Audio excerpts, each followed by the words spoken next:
गुलाबी नगरी में रखी गई भारतीय जनता पार्टी के राष्ट्रीय पदाधिकारियों की बैठक में प्रधानमंत्री नरेंद्र मोदी का वर्चुअल संबोधन हुआ। इस दौरान प्रधानमंत्री मोदी ने पार्टी पदाधिकारियों को विभिन्न राज्यों में प्रस्तावित चुनावों से पहले जीत का मंत्र देते हुए विपक्ष को निशाने पर लिया। मोदी ने कहा कि हमने वंशवाद और परिवारवाद के कीचड़ में कमल खिलाया, क्योंकि भाजपा ठहरा हुआ पानी नहीं है।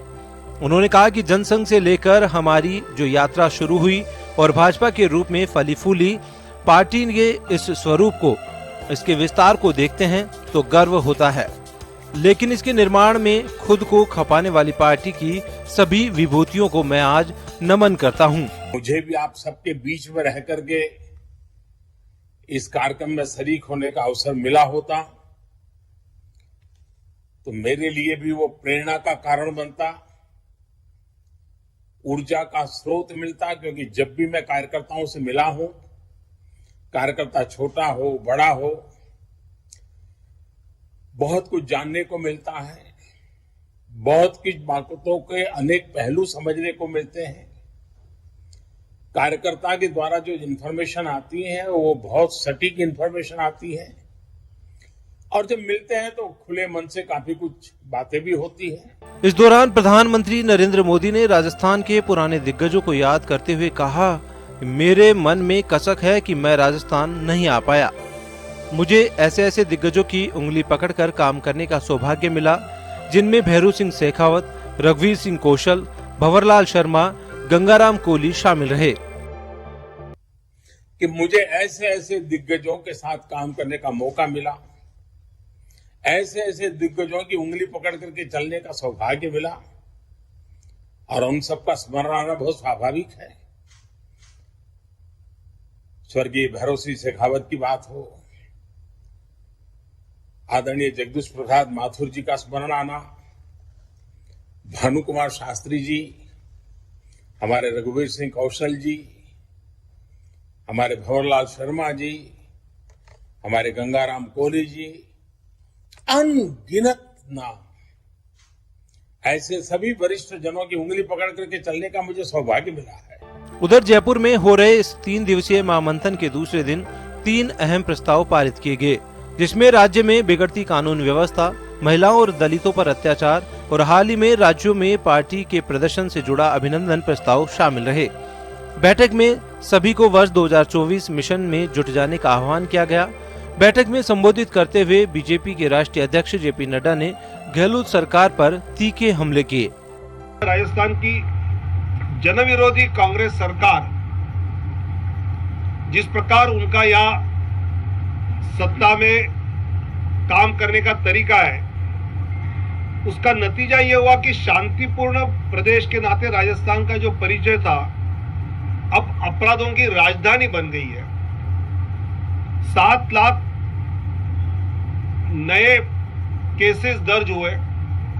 बीजेपी के इस महामंथन पर मुख्यमंत्री अशोक गहलोत ने तंज कसते हुए कहा कि ये लोग घबराए हुए हैं, इसलिए अपना कुनबा इकट्ठा किया है। जैसे हमारा चिंतन शिविर की घोषणा हुई उदयपुर के अंदर, और साथ में इनके चिंतन शिविर आ गए जयपुर के अंदर, इतने घबराए हुए लोग हैं। ये घबराहट का नतीजा है कि आज ये कुनबा इकट्ठा हो रहा है। तो ये कुनबा इसलिए इकट्ठा हो रहा है कि घबरा गए हैं। बहरहाल 3 दिवसीय बीजेपी के इस महामंथन से साफ है कि बीजेपी राजस्थान में 2023 के विधानसभा चुनाव और उसके बाद वर्ष 2024 में होने वाले आम चुनाव में प्रधानमंत्री के चेहरे के सहारे नैया पार करने की जुगत में है। ब्यूरो रिपोर्ट, जन टीवी न्यूज।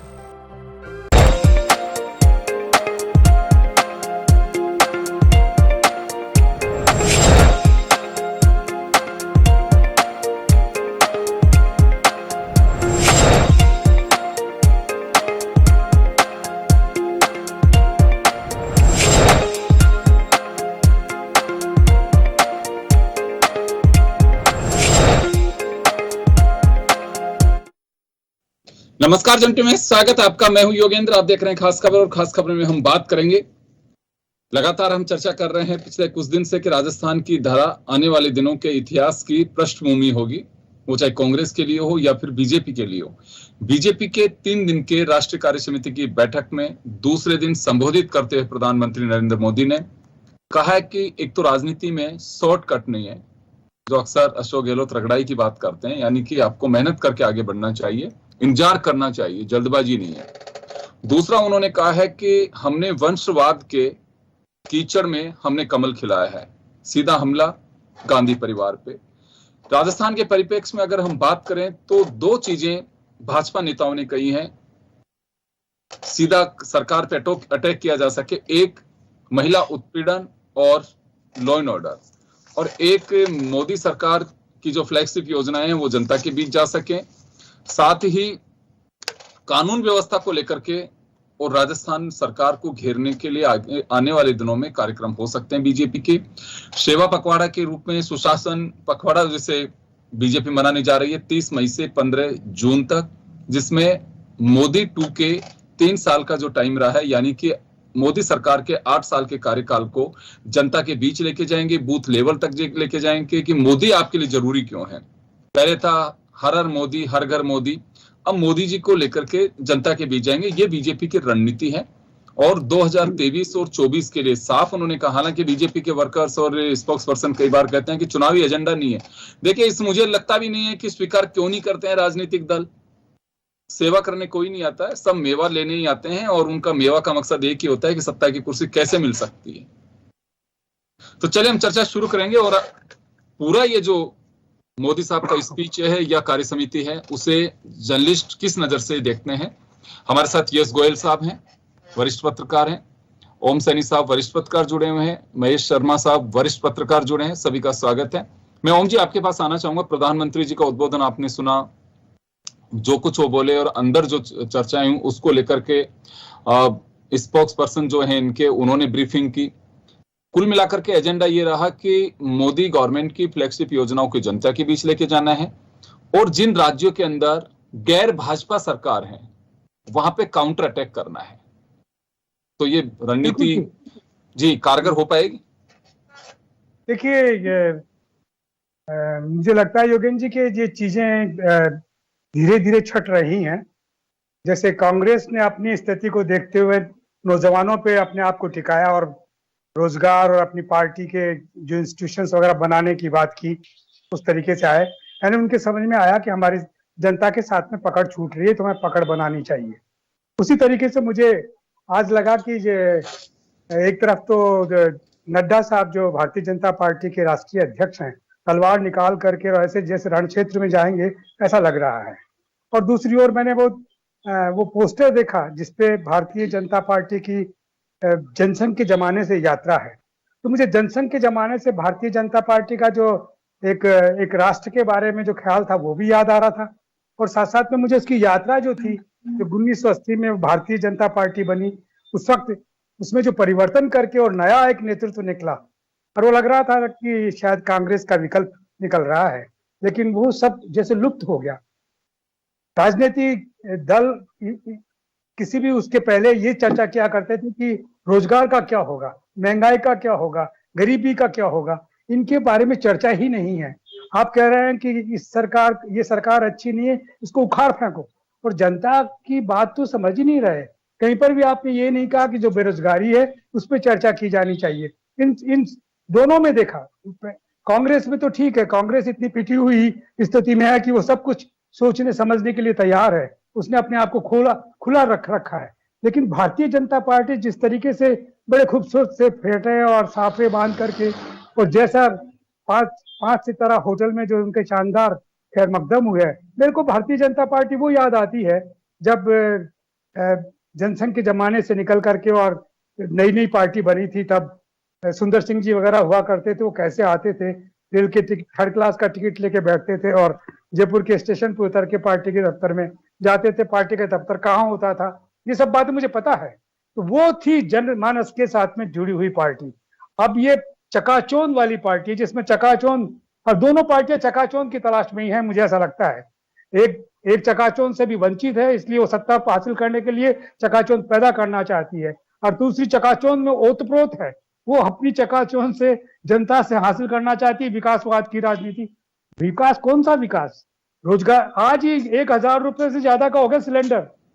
ये कैसे विकास हो रहा है, मेरे समझ में नहीं आया। रोजगार, बेरोजगारों वो बैठे हैं धूप के अंदर, धरने के अंदर, यहाँ भी बैठे हैं, दिल्ली में बैठे, सब जगह बैठे हैं।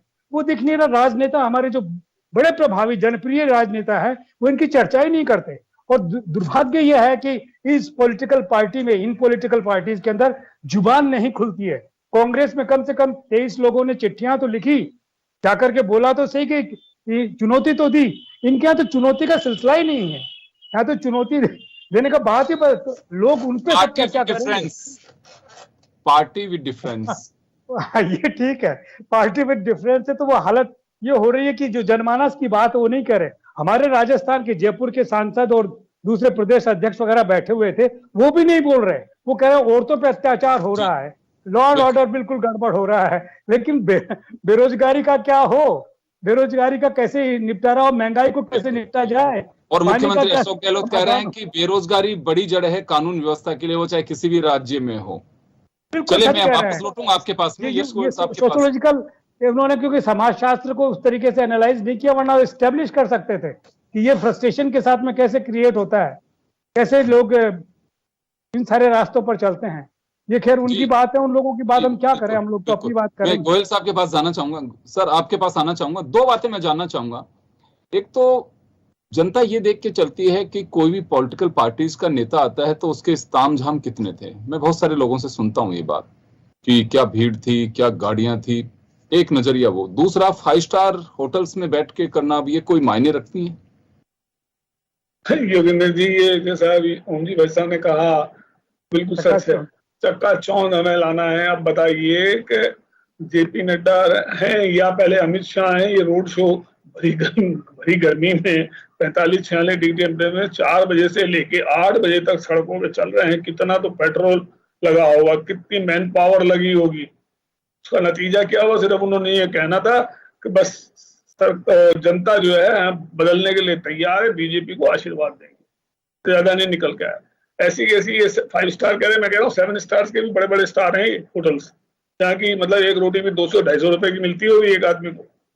तो ये सब चकाचौंध और ये महंगी राजनीतिक व्यवस्था से देश का भला होने वाला नहीं है। बांग्लादेश देख लीजिए, श्रीलंका देख लीजिए और बतेरे देश देख लीजिए जहां आर्थिक आधार पर देश पिट गए हैं। पाकिस्तान देख लीजिए, आए दिन बम ब्लास्ट होते हैं बेरोजगारी के कारण, लोगों का जॉब नहीं है।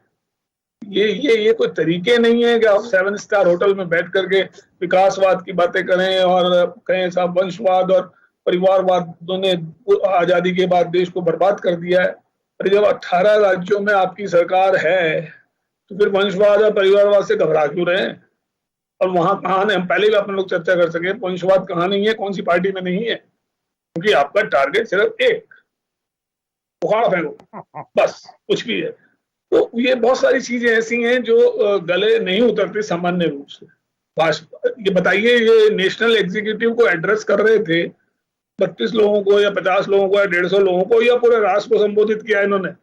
एक तरह का पॉलिटिकल भाषण था पूरे देश के लिए। हम लोग सब लोग, आप लोग सब तैयार थे भैया, सुना ही नहीं आएगा आज प्रधानमंत्री क्या बोलेंगे, और वो पब्लिक सारी देख रही है। 48 मिनट बोले हैं वहां अनइंटरप्टेड। किसे कहते हैं? अरे ज्ञान देना है, मंत्र देना है जीत का, दे दो, कौन मना करता है?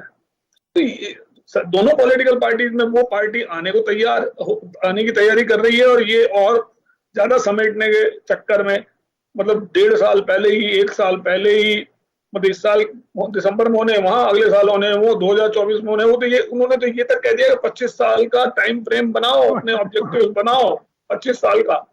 यही वो कह रहा है, आरएसएस कह रही है कि हमें 25 साल में हम वो हो जाएंगे, एकदम हिंदू राष्ट्र बन जाएगा सारा।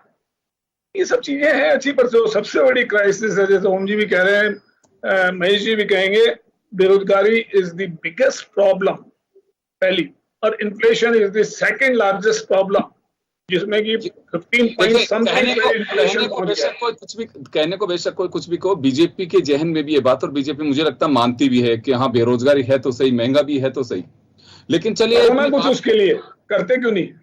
करते क्यों नहीं?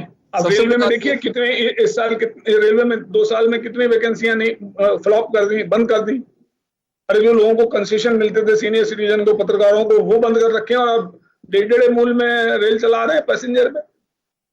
तो लूट मची हुई है, इससे लूट, प्योरली लूट, फिर you can not I mean stand.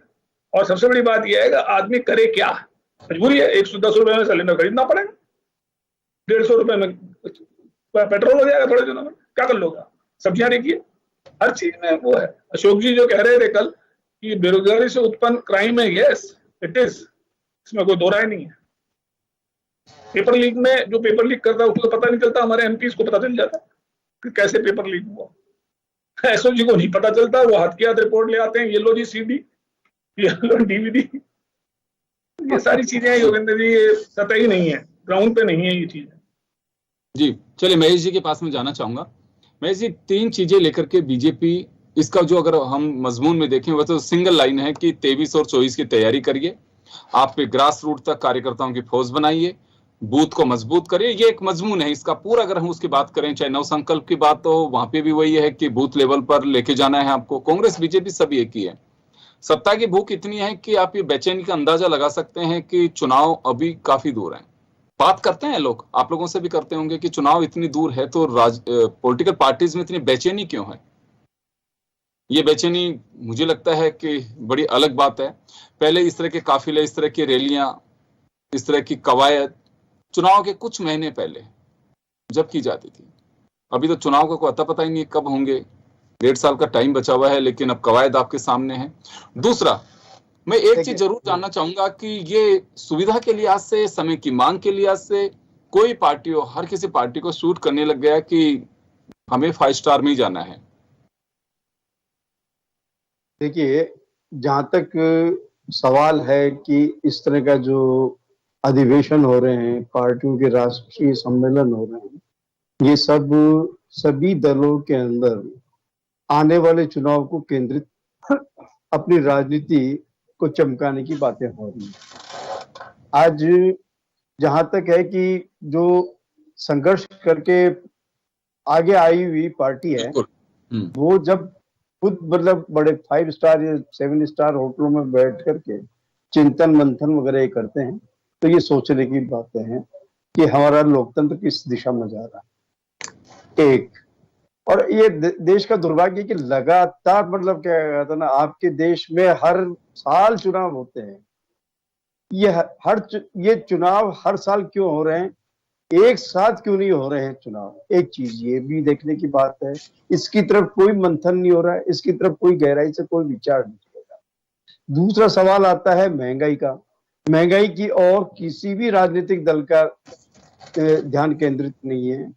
प्रदर्शन की बात कर लेते हैं, थोड़े बहुत हो जाते हैं प्रदर्शन, लेकिन उस पर लगातार एक राष्ट्रीय स्तर पर एक तरह का आंदोलन खड़ा करने की आवश्यकता है।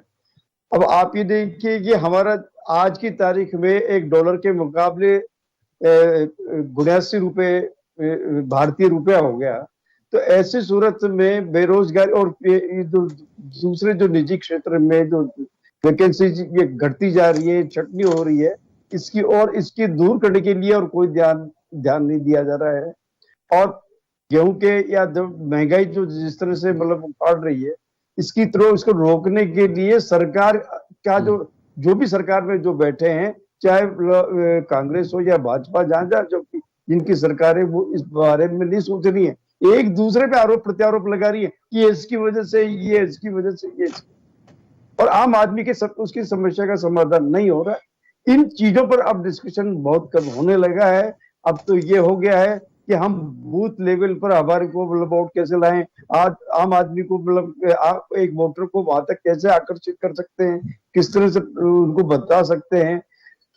आप जितनी चुनाव घोषणाएं की जाती हैं, उनको इम्प्लीमेंटेशन किया जाता है, वो जमीन पे है या नहीं है, लेकिन उन्हें इतना प्रचारित किया जाता है कि जैसे यहाँ सब जगह कमल खिल गए हैं, सब जगह हाथ ही मतलब आशीर्वाद मिल रहा है। तो ये सारी जो चीजें हैं, ये सोचने की आज जो जरूरत है, सभी राजनीतिक दलों को उन चिंतन की ओर ध्यान देना चाहिए, न कि अपने चुनाव में जो जनता जनार्दन अपने आप ही सब तय कर लेती है कि हमें क्या आगे वाले चुनाव में क्या करना है। अगर जनता के जुड़े हुए मसलों को अगर समय रहते हुए अपने जो आपका शासनकाल का जितना टाइम दिया है उसमें रहते हुए आपने अगर उसका समाधान नहीं खोजा या उसमें कोई पहल नहीं की, तब तक राजनीतिक दल ये इस तरह की जनाब जो माहौल बनाने की कोशिश की जा रही है उसकी तरफ ये प्रोपोगेंडा, मतलब आज की ये युग जो है सोशल मीडिया का हो गया। एक बात मैं जानना चाहूंगा कि जनता की सोच भी थोड़ी बदल रही है। जैसे मैंने अभी कहा कि ये चकाचौंध 5 स्टार होटल कोई छोटी जगह करते हैं तो जनता कितनी अप्रिशिएट करती है, होती कि हाँ ठीक है, ये क्योंकि कल्चर था पहले, देखा जाता था कि सादगी हर कोई पसंद करता था जी। इन अधिवेशनों से ये पार्टी के भीतर और विकास की बातें और ये आगे की जो चर्चाएं होती है, अगर आप ये कहते हैं कि विकास की राज जो भाषण हुआ उसमें विकास की राजनीति करनी है, विकास की राजनीति में क्या हो रहा है, सब विकास का यह है कि पन्ना जो प्रभारी और आपके जो बूथ प्रभारी वगैरह इनका विकास करने की बात होगी, लेकिन आम आदमी के विकास के बारे में क्या बात होगी, कितना विकास का फल मिल रहा है। विकास के बजाय आदमी आज महंगाई, ये बेरोजगारी वगैरह एक आम जरूरत की चीजों को तरस रहा है। इसके समाधान निकालने की आवश्यकता है, तो एक अच्छा मैसेज जाता है, जनता भी आकर्षित होती है और आगे के लिए उस लेकिन हम सिर्फ एक चुनाव जीतने या प्रकार ने हमें सत्ता प्राप्त, मैं वही कह रहा हूं कि एक दिन पहले जब बात हो रही थी तो बीजेपी और कांग्रेस के स्पोक्स पर्सन कह रहे थे कि चुनाव हमारा एजेंडा नहीं है। मैं कहा आप इससे पीछे क्यों हटते हैं, एजेंडा ही केवल चुनाव है, उसी के लिए सारी पृष्ठभूमि तैयार होती है, उसी के लिए आप लोगों की कार्य योजना बनती है और उसी के लिए साजिशें बनती हैं। माफ करिएगा, मैं इस वजह से जोड़ रहा हूँ साजिश की और रची जाती हैं पॉलिटिकल पार्टीज में। नया दौर है ये कोई सामाजिक सांस्कृतिक संगठन थोड़े ही है, तो इनको बोलना चाहिए। इसमें कोई बुराई भी नहीं, लेकिन सत्ता पे काबिज होंगे तभी तो हम कुछ कर सकेंगे, सत्ता हमारे पास नहीं है तो हम कैसे निराकरण करेंगे। बिल्कुल बिल्कुल, इसमें कोई बुराई नहीं है, लेकिन स्वीकार नहीं करते। हाँ, ये नहीं बोल, बिल्कुल साथ साथ ये मैं कहना चाहता हूँ, महेश जी ने एक बात बोली थी कि अगर ऐसा नहीं हो तो लोगों की आदत पड़ गई है, वो समझते हैं कि ऐसा। मैं आपको बताना चाहता हूँ कि जब दिल्ली के अंदर भ्रष्टाचार के खिलाफ और लोकपाल के अपॉइंटमेंट को लेकर के आंदोलन हो रहा था, तो आप पार्टी के लोग गिने चुने थे, उनकी झाड़ू की नजर नहीं आती थी। उन्होंने सुनियोजित तरीके से लोगों के बीच में गए, लोगों को लगा कि हाँ बदलाव होना चाहिए, तो खट से बदल के रख दिया ना। उस वक्त अमित शाह ही लेके गए थे 5 बड़ी बड़ी गाड़ियों का एक बेड़ा दिल्ली के अंदर किसी विधानसभा क्षेत्र में, कोई आदमी आसपास में नहीं आया इनके। तो ये हवा बदलते देर नहीं लगेगी। वेटिंग फॉर गोडो टाइप चीज है ये। लोग इंतजार कर रहे हैं कि somebody will come and कोई आएगा और हमारा नेतृत्व करेगा। ये जो इसे कहना चाहिए कि जो जालसाजियां नजर आती हैं, ये जालसाजियों से लोग ऊब चुके हैं।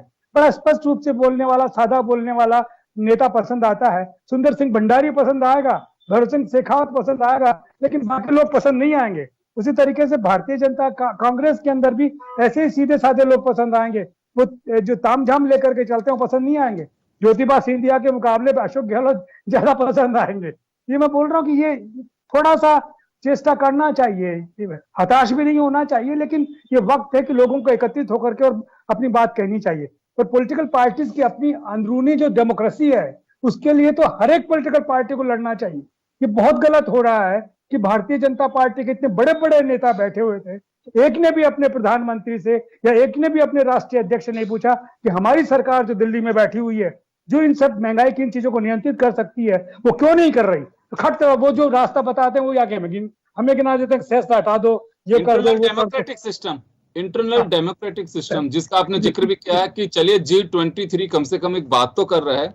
मैं गोयल साहब के पास जाना चाहूंगा। गोयल साहब, मैं एक बात जरूर जानना चाहूंगा कि वर्तमान परिदृश्य में राजनीतिक दलों में इसे इंटरनल डेमोक्रेटिक सिस्टम कहूं या फिर इसे दुस्साहस मान के चलूं कि कोई ये जहमत उठा सके कि नहीं साहब, हम बात तो कर रहे हैं समसामयिक मुद्दों पर, वर्तमान परिस्थितियों पे, लेकिन आम आदमी की पहुंच से प्याज और टमाटर भी बाहर हो रहा है, फिर हम किन मुद्दों पे चर्चा कर रहे हैं। कोई राजनीतिक दल का आका ये सब चीज सुनना पसंद करता है या फिर किसी को बटरिंग पसंद है, किसी को ये पसंद है कि बस आप खामोश होकर सुनते रहिए, बस आपका काम यही है।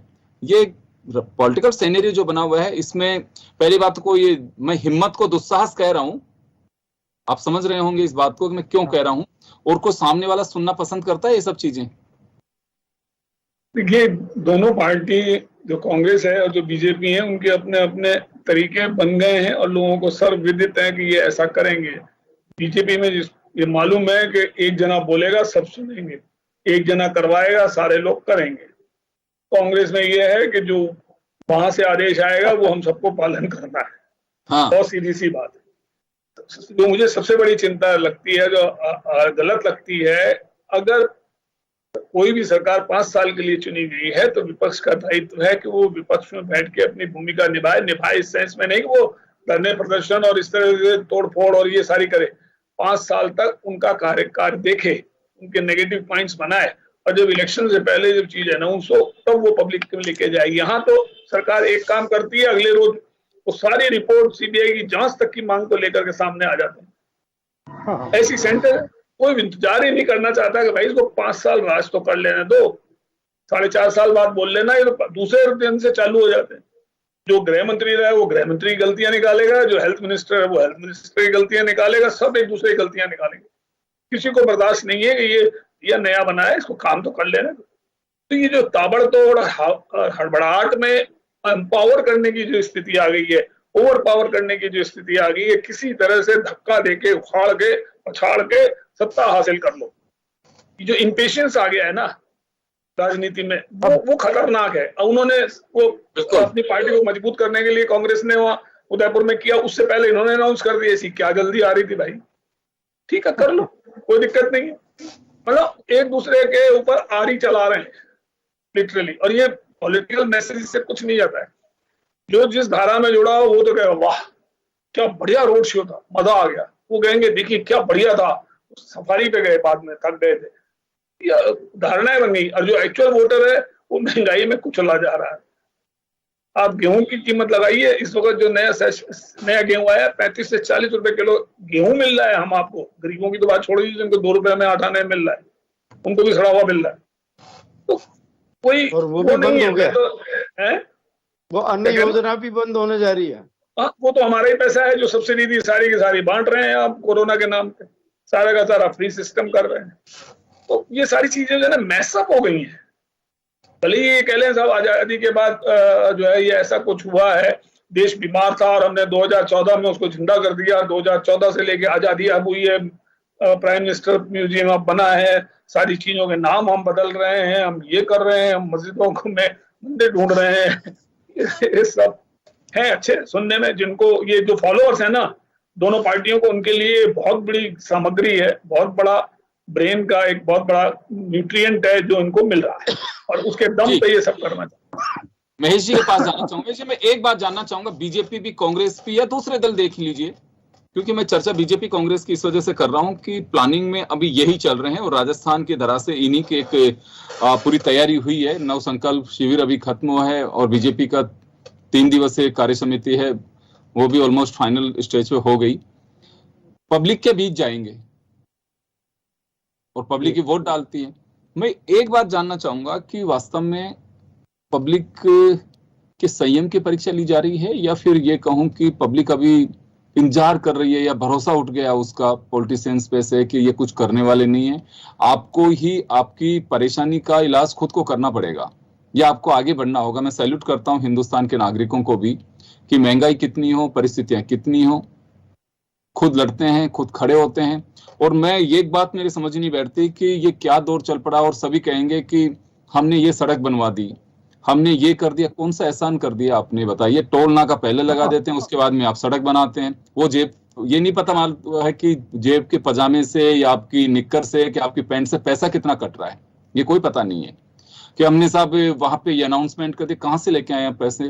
कमा के लेके आए हैं, जनता के टैक्स पेयर्स का पैसा है। मुझे लगता है कि वक्त आ गया है कि ये सब चीजें भी जनता को समझाई जानी चाहिए कि पैसा आपका है, ये केवल पैसे को मैनेज कर रहे हैं, बस आपका पैसा है। और ये कोई जरूरी नहीं है कि कोई जो लग्जरी हाउस में रहे वही टैक्स पेयर है। एक माचिस की डिब्बी एक मजदूर जो बीड़ी पीता है वो लेता है, वो भी टैक्स पेयर है कि उसने टैक्स चुकाया है। बिजली का बिल जो दे रहा है वो भी टैक्स पेयर है। सफाई के लिए कहेंगे कि सब हुपर से आ रहे हैं, ऊपर आ रहे हैं, उसकी पृष्ठभूमि आपने पहले से तैयार कर दी कि बिजली के बिल में कोई वो नहीं है कि आप इसमें से मेरे 225 रुपए आप कट कर दीजिए, मैं तो ऊपर से नहीं डलवा दूंगा। ऑप्शन ही नहीं है आपके पास में। आपको डलवाना ही पड़ेगा। सिस्टम देखिए क्या रोचक बना दिया कि आपको कटना ही है, कोई चारा नहीं है आपके पास में। फिर जनता के बीच जा रही सारी पार्टियां, महंगाई बढ़ रही है, बेरोजगारी बढ़ रही है, लेकिन देखिए जनता से भरोसा कितना है कि जनता के बीच जाएंगे।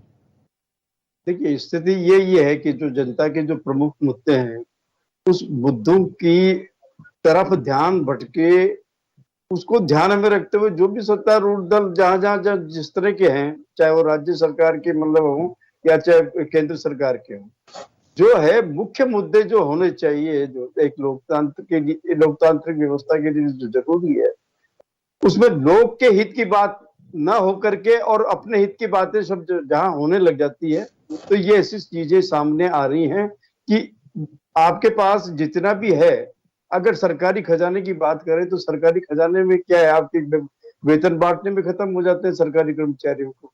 बाकी विकास के लिए तो आपके पास 4 या 5% जो बनता है वो, और जो जरूरी काम है उनको निपटाने के लिए आप विभिन्न रूप से कहीं ना कहीं दूसरे जो टैक्स लगाते हैं, वो भी एक सोचने की बात है। जनता इस ओर जब चुनाव का माहौल, जब चुनाव के दौरान जो बातें होती है, पहले सब विकास की बातें करते रहेंगे, लेकिन ऐन वक्त पर जब ये तो मुद्दों से उसे जनता का ध्यान डाइवर्ट करके, अब आज देश के अंदर जो सबसे बड़ी जो ये दोनों चीजें तो है ही, बेरोजगारी, महंगाई, इसके अलावा जो सामाजिक ताना बाना जो बिखर रहा है, उसकी जो कि देश की एकता के लिए भी खतरा बना हुआ है।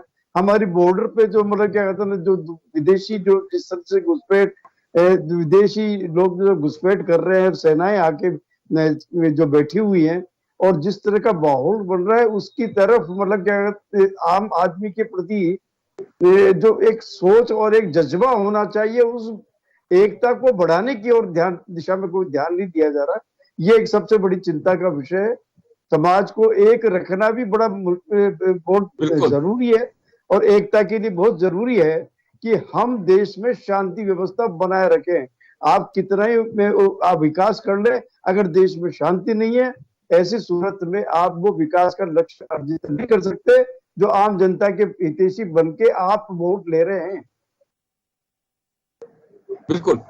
तो चले, मैं निश्चित रूप से मैं मानना चाहूंगा कि जनता से जुड़े मुद्दे हैं, जनता के बीच जाना चाहिए, राजनीतिक दलों को निश्चित रूप से जाना चाहिए, क्योंकि जनता ही तो आगे सत्ता की कुर्सी देती है और उन्हीं के बीच जाना चाहिए। लेकिन मैं बड़ी रोचक बात है कि जो हमारी चर्चा में भी निकल के आई कि जनता के दुख दर्द, अब वो कहेंगे कि दुख दर्द आप लोगों का नजरिया अलग होगा, हमारा तो नजरिया ठीक है कि 2 रुपए किलो में हम राशन दे रहे हैं, लोगों के लिए राशन कार्ड की हम व्यवस्था करवा रहे हैं, हमने ये योजना जब तक योगेंद्र जी जवाबदेही तय नहीं होगी राजनीतिक दलों की। एग्जैक्टली वही सबसे बड़ी बात है कि बहुत अच्छी बात है, आप योजना बनाइए, लेकिन आप ये देखें तो सही उस तक पहुंच रही है कि नहीं पहुंच रही है, उसकी मॉनिटरिंग का कोई सिस्टम नहीं है।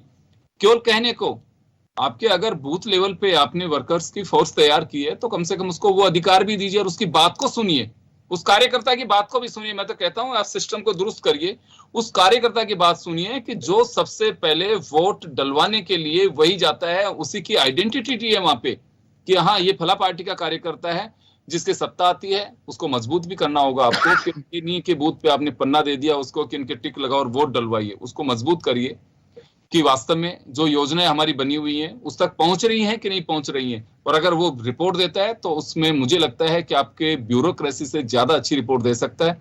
उस कल्चर को भी आपको मजबूत करना चाहिए कि हाँ मेरा पन्ना प्रमुख या बूथ एजेंट जिसको हम बनाते हैं उसने जो रिपोर्ट दी है कि फला घर में चूल्हा नहीं जल रहा है, उसके यहाँ बेरोजगारी की वजह से सुसाइड कर रहे हैं लोग, महंगाई का आलम यह है कि लोग खाना नहीं खा पा रहे हैं, तो मुझे लगता है कि ज्यादा सार्थक होकर तभी वो चीजें हो पाएंगी। तभी चाहे बीजेपी हो चाहे कांग्रेस हो, अंत्योदय का जो एक स्लोगन और एक कॉन्सेप्ट राजस्थान से शुरू हुआ था वो तभी पूर्ण हो पाएगा जब आप अपनी पार्टी के उस ग्रास रूट के वर्कर को मजबूत केवल वोट के लिए मत करिए, उसकी बात भी सुनिए चुनाव के बाद में कि वो रिपोर्ट क्या दे रहा है, और वो रिपोर्ट पे सच्चाई आप क्रॉस चेक करवाइए, लेकिन मजबूती के साथ उसका रिप्लाई तो करिए, तभी मजबूती हो पाएगी। चलिए, बहुत बहुत शुक्रिया तमाम अतिथियों का, हमारे दर्शकों का। खास खबर में इतना ही, दीजिए इजाजत, नमस्कार।